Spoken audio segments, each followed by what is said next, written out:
এবার লাস্ট নিবেদন অপেক্ষা। অপেক্ষা নিদারুণ যন্ত্রণার। অপেক্ষা প্রহর যেন ফুরাতে চায় না।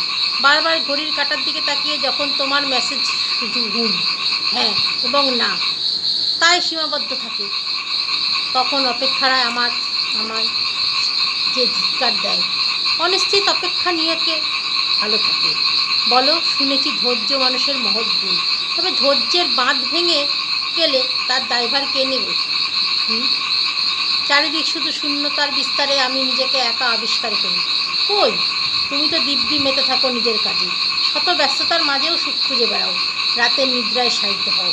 এদিকে আমার যে ঘুম আসে না। অপেক্ষা অবহেলায় পড়ে থাকতে থাকতে সময়ের কাঁটা যেন থমকে থাকে। তোমার সময় ফিরে আসে, শুধু আমার সময় আসে না। পৃথিবীর জাগতিক কাজে সব কিছুতে তুমি স্বাচ্ছন্দ্য বোধ করলেও শুধু আমার বেলায় তোমার যত কার্পণ্য তা অনীহা। আমায় ছাড়া তুমি পৃথিবীর সব কিছুতে শান্তি পাও, শুধু আমায় ছাড়া পৃথিবীতে কোনো প্রান্তেই তোমার শান্তি মেলে না।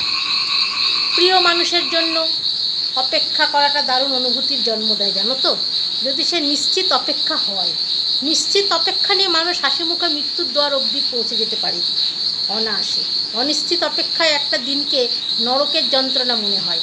ভালোবাসলে অপেক্ষা করতে জানতে হয়, একদিন দুদিন করে বহুদিন, হয়তো সারা জীবন। আমরা পারি কই? তাকে পাওয়া হবে না জেনেও কি নিষ্ঠুর অপেক্ষা।